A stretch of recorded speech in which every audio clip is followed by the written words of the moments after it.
mga kaduit, tapos na tayo sa ating head assembly. So balik lang muna natin yung mga ibang pyesa para sama-sama na to.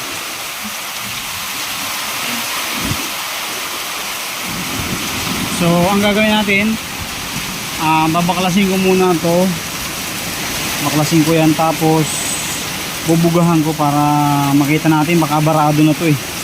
Medyo natagalan na kasi ito na hindi na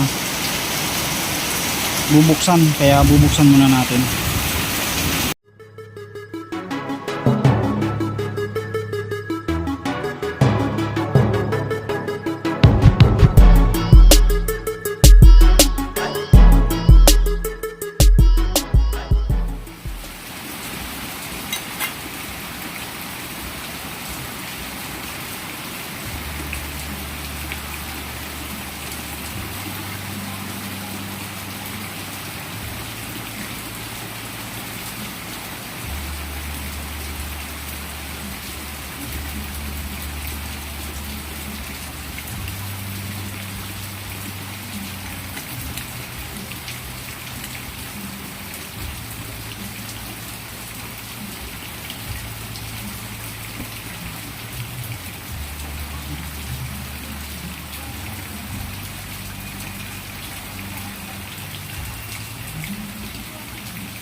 Lagyan natin.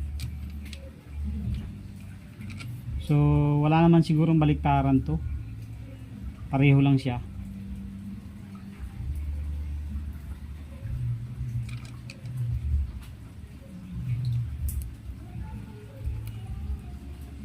So yan, lock yan para hindi mahulog. So kailangan pag nilagay nyo siya, ilalak nyo ganun, pipihitin nyo yung hindi siya saktong mahuhugot na ganyan. Ayan. Kasi pagka hindi nyo siya nilak, ayan, pwede siya mahugot. Pero pag nilagay naman natin itong clutch housing yan, clutch assembly natin, ay hindi na yan malaglag. So okay na. Ayan. Tapos lagay natin yung ating clutch housing. Ayan. Okay. And then so pwede na nating i-screw. I-screw natin para dire-diretso na tayo. Okay.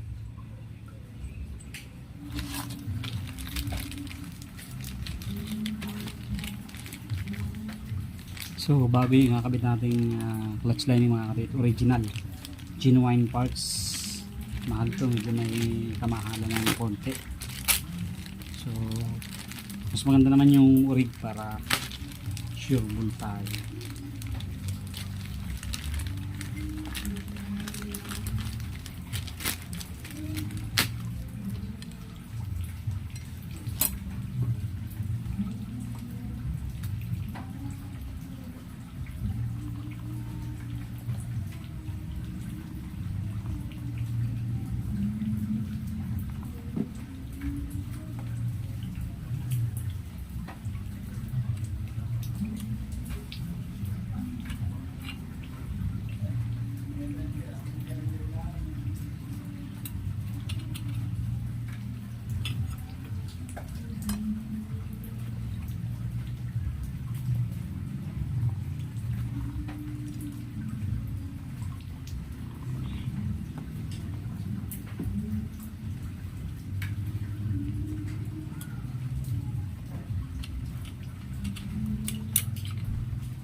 So pwede nyo lagyan ng kalang dito. Yan.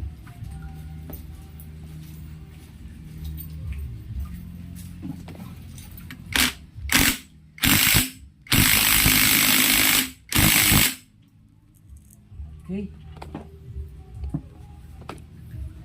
Tapos lagay na natin tong cover nya, itong clutch cover, clutch pressure plate cover, yan. So itong pinaka tusir nya, ito. So yung mayroong gatla, ito yung susuot dun sa clutch arm natin dito. So kaya ito palabas, simula sa loob palabas. Ayan. So hawakan nyo lang. So yung bearing, ito yung bearing, pasok nyo lang ulit siya dyan. Yan. So yung bearing ito, pasok nyo lang ulit. Yan, tapos tusir.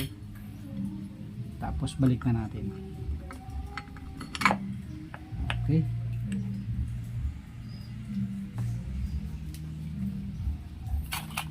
Spring.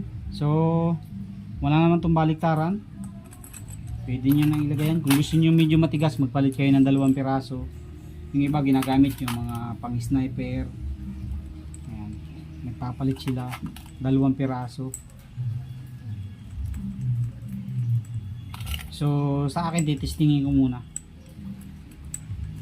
Kasi pangit din pag sobrang tigas, masakit din sa kamay.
So pitik-pitik lang para hindi naman sobrang higpit.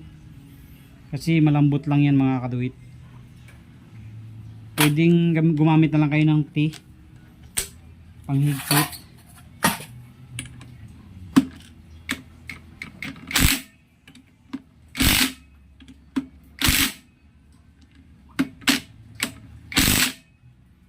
Okay, pangit kasi pag sobrang higpit yan, baka ma-lost thread. And then kakabit na natin yung kanyang cover. So sa pagkakabit ng cover, ito, so kailangan nakasentro yan. Yan. Kasi pag nakaganon or okay lang na nakaganyan, pero mas maganda nakaganyan siya, yan, para lubog na lubog. Minsan kasi pag nakaganyan, yan. So ganyan natin. Okay, so bago natin ikabit, magpalit muna tayo ng mga o-ring kasi mayroon tayong mga oil seal dyan para sure bull na wala tayong taga sa mga susunod na buwan. So syempre wais tayo, gusto natin talaga na maging okay na rin lahat. Bumili tayo ng oil seal para sa kick at saka para sa ating cambio. So ito, so papalitan natin ito sa cambio yung isa, tapos itong isa sa kick. So buksan natin. So ito pala yung part number ng kick.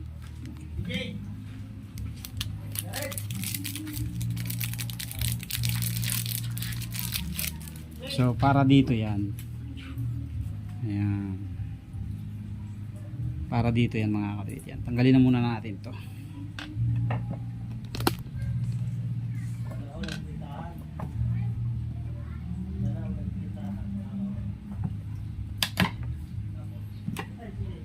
Kasi medyo may katagalan na rin to. Hindi ko sure kung sira na to, pero tingin ko goods pa o maganda pa oh.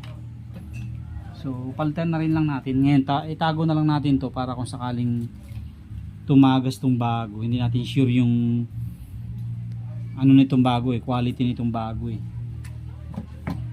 Pero at least bago pa rin. Diba?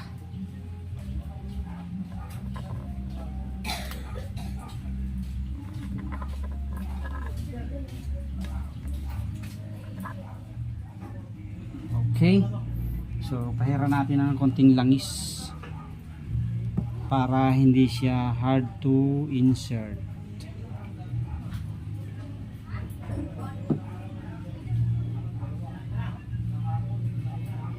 Kasi pag walang langis baka masira.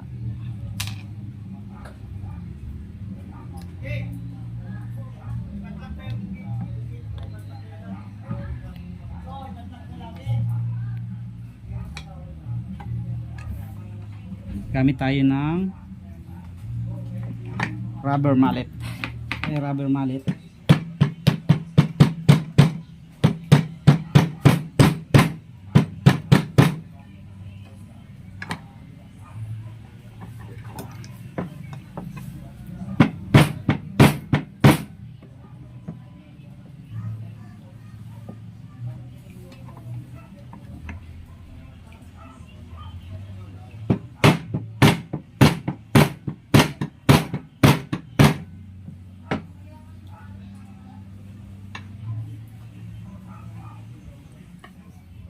So yan na mga kadwit, okay na.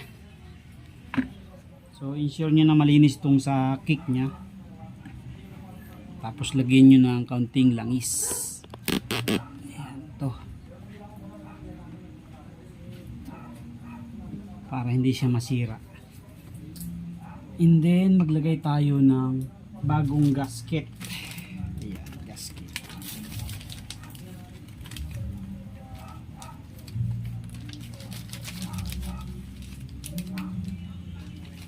Gasket.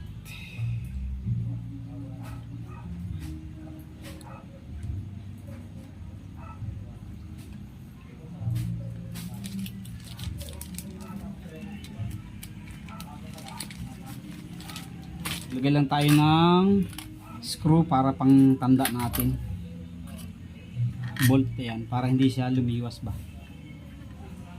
Okay.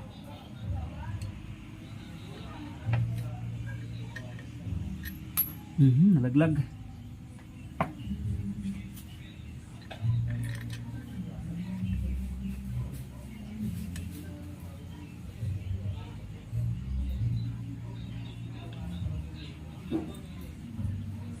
So okay na lahat mga kaduit. Wala na tayong nalilimutan. Yan lang naman ang ginalaw natin dyan. Balik na natin.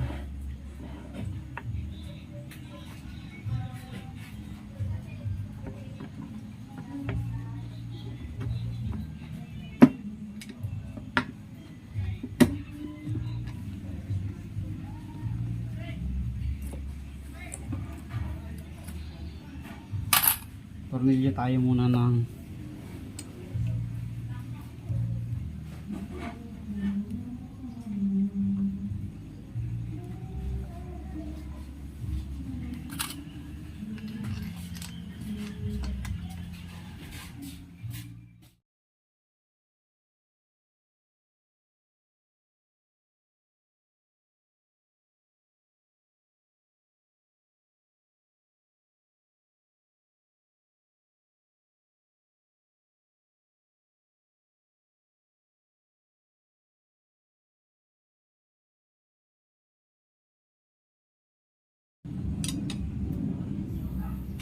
so ito, tingnan natin mga kaduit kung mayroong o-ring to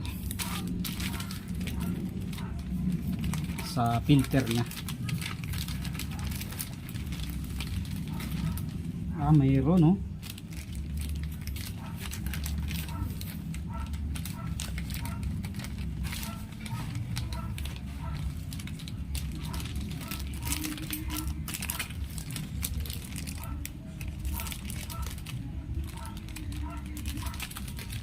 So, nahulog na yung mga ano. So, ito meron. Tanggalin muna natin to.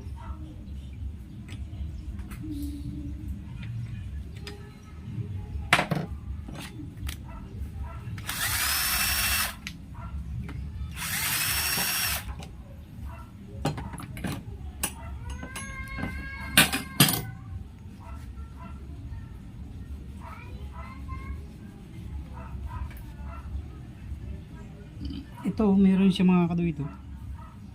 Kaso wala nang ganun. So yun, lagyan natin ng butas mga kadu. So ito mga kadu, nilagyan natin ng butas. Ayan. Oh, sakto, di ba? So, para may gamit pa rin siya. Hindi lang natin basta tinapalan ng gasket.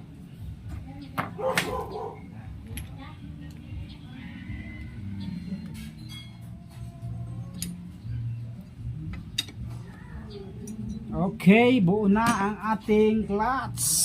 Next tayo, proceed tayo sa kabilang side. Buksan naman natin yung ating magneto at magpapalit din tayo ng shifter seal.